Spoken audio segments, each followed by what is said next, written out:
Orbán explica por qué es lógico que Europa acabe enviando tropas a la nación ucraniana.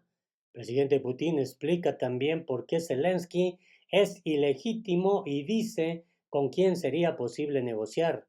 Putin asegura que Rusia nunca ha iniciado una retórica de escalada nuclear. Eso viene de Occidente. El secretario general de la ONU no asistirá a la cumbre sobre el caso ucraniano en Suiza. Y el presidente Zelensky afirma que el nazismo está regresando a Europa, una declaración nada prudente en este escenario.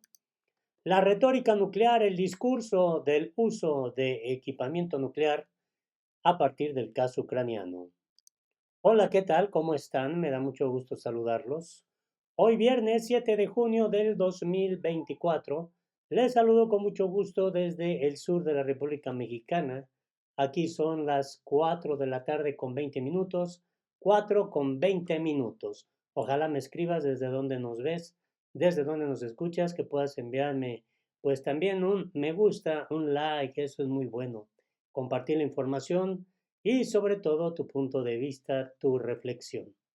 Vamos directo a esto que se está dando a conocer en las últimas horas.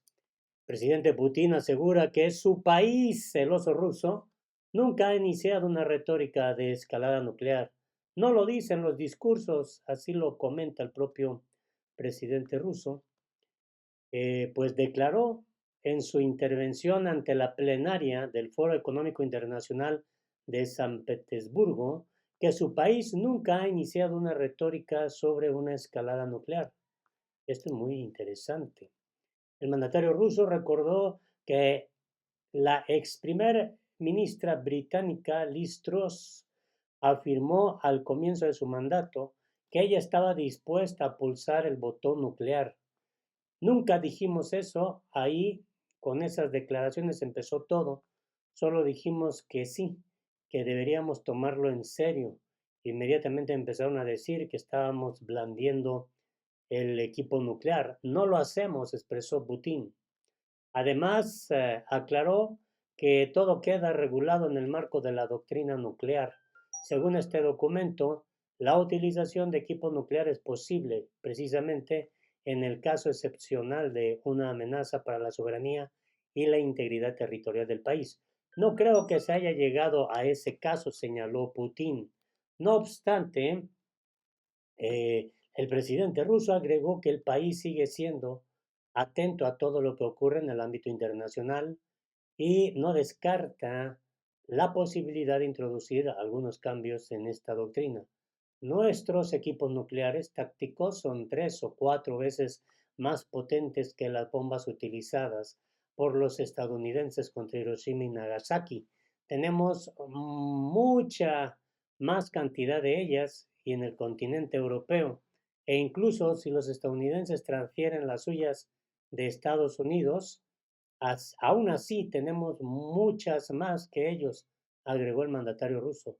En ese sentido, reiteró que no quiere un escenario nuclear y dijo dudar de que Washington iría a la guerra con equipo nuclear estratégico en caso de ataques rusos en represalia contra Europa.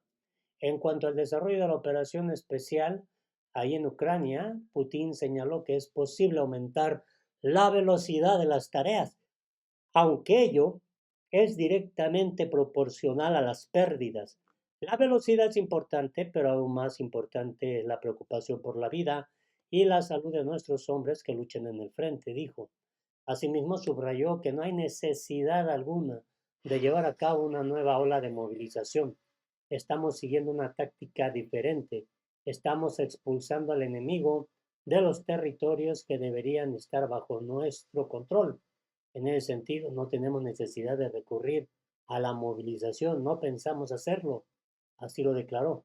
Según Putin, en el marco de la movilización anterior, fueron reclutados 300,000 personas, pero el año pasado más de 300,000 hombres firmaron voluntariamente contratos con el ejército ruso.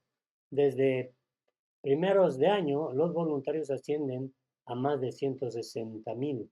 Cuando veamos cuál es el carácter ruso, cuál es el carácter de un ciudadano ruso, lo entendemos y nos apoyamos en él. No necesitamos ningún equipo nuclear para la victoria final, subrayó el presidente ruso. Es una postura interesante, hay que destacarlo. Y en este escenario, Orbán explica por qué es lógico que Europa también acabe enviando tropas a la nación ucraniana.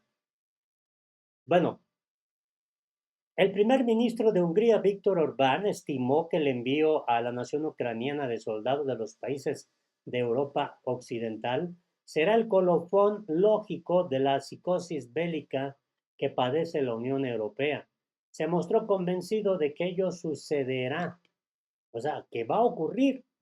La no participación europea, la no participación europea en el caso regional depende, en su opinión, de las buenas elecciones europeas, la reelección de Donald Trump y la conformación de un bloque de países que aboguen por la paz. En ese sentido, aseguró que hay que sobrevivir hasta noviembre, mes de los comicios presidenciales en Estados Unidos. Esto es importante. Si no se libra una guerra hasta ese momento, al margen del frente de combate ruso-ucraniano, gana Trump, hay unas buenas elecciones europeas, algo que es posible, entonces tendremos o podremos crear una coalición pacífica transatlántica, pano-occidental y parar el caso, propuso. Hoy en día esto parece un guión realista para los partidarios de la paz. En Hungría, de acuerdo con Orbán, tanto la derecha como la izquierda quieren la paz. La posición contraria solo es una postura pagada. El canciller húngaro Peter Szijjártó también habló en marzo pasado de la psicosis bélica como un problema que comparten muchos de los líderes políticos europeos. Pues es interesante, ¿no, amigas y amigos, este dato? Y bueno, perdón, miren, ahora esto resulta muy importante. Putin explica por qué Zelensky es ilegítimo y dice con quién sería posible negociar. El poder en Ucrania ha sido usurpado, pero Rusia está dispuesta a buscar con quién negociar, afirmó el presidente ruso Vladimir Putin en su discurso en la sesión plenaria del Foro Económico Internacional de San Petersburgo. Según el mandatario ruso, las autoridades ejecutivas de Ucrania perdieron su legitimidad. Putin explicó que, según la constitución ucraniana, bajo la ley marcial, los poderes de la Rada Suprema pueden prorrogarse, pero no se dijo nada de prorrogar los poderes del presidente. Si bien reconoció que hay una ley que indica que no se celebran elecciones bajo la ley marcial, subrayó que no se dice nada sobre prolongar el mandato del presidente. Parece que estamos ante una usurpación de poder, concluyó. Asimismo, Putin reiteró su confianza en que Zelensky será sustituido más adelante. Si hay voluntad a negociar, se puede encontrar a alguien con quien hacerlo. Estamos dispuestos a negociar, manifestó, al tiempo que precisó que las posibles negociaciones entre Rusia y Ucrania deben basarse en la realidad actual. Entre otras cosas, el mandatario denunció la movilización forzosa en Ucrania y comunicó que Washington condicionó a Kiev para rebajar la edad de movilización hasta los 18 años. También añadió que ahora Ucrania recluta de 30 a 70 mil soldados al mes, pero el reclutamiento solo sirve para compensar las pérdidas. Bueno, es una situación bastante compleja.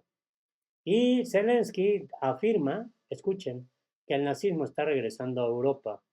El líder del régimen ucraniano, Volodymyr Zelensky, dio un discurso ante la Asamblea Nacional de Francia en el marco del 80 aniversario del desembarco de las tropas aliadas en Normandía, que tuvo lugar en 1944 durante la Segunda Guerra Mundial, y admitió que el nazismo está resurgiendo en Europa. Vivimos en una época en la que Europa ha dejado de dejar de ser un continente de paz y en una época en la que el nazismo está regresando, dijo Zelensky, refiriéndose al caso ucraniano. Aseveró que una vez más hay intentos de remodelar Europa por la fuerza y afirmaciones de que ciertos pueblos supuestamente no merecen existir de forma independiente. Curiosamente, y bueno, esto es muy importante destacarlo, todo esto se ha estado viviendo ¿Vale la pena compartir esto? Aquí estoy ya. Curiosamente, las declaraciones del líder del régimen de Kiev se producen en medio de las numerosas pruebas de la presencia y simbología de los nazis en Ucrania que han surgido en los últimos años. Desde el inicio del caso con Rusia, en febrero de 2022, altos mandos ucranianos, incluido el propio Zelensky, compartieron imágenes que contenían símbolos nazis. Y bueno, esto es todo lo que se ha difundido. Aquí lo podemos ver. Todo lo que tiene que ver con la simbología nazi. Y no se puede negar. Y bueno, finalmente el secretario general de la ONU no asistirá a la cumbre sobre Ucrania en Suiza. Antonio Guterres, pues ya dejó claro que no estará presente ahí en Suiza los días 16 y 17 de junio, cuando tendrá lugar pues esta reunión que busca impulsar la llamada fórmula de paz ucraniana en el caso con Rusia. Así lo informó su portavoz Stefan Dujarric. Guterres no irá y creo que hemos dicho que la ONU estará representada a un nivel apropiado, respondió Dujarric a una pregunta durante una sesión informativa. Y todas las partes que han estado organizando la cumbre han sido informadas, agregó el vocero. Previamente se supo que varios países, China incluida, y altos funcionarios se negaron a participar en la cumbre. Así, es probable que Pakistán y Arabia Saudita no asistan a la conferencia, mientras que la India y Australia no estarán representados por altos dirigentes. El presidente estadounidense Joe Biden tampoco acudirá. Por otro lado, Rusia no fue invitada al evento. En una reciente entrevista con la agencia Reuters, el líder del régimen ucraniano, Volodymyr Zelensky, declaró que Moscú no debe estar presente en la cumbre, ya que podría obtener el apoyo de otros países y secuestrar la agenda de Kiev. Pues tiene miedo Zelensky, que le roben prácticamente el foro. Pues así está el escenario. Ojalá me puedas dar tu punto de vista, tu opinión como siempre es importante. Los errores fueron míos, los aciertos de Dios. Sonríe, sonríe y sea feliz. Hasta la próxima.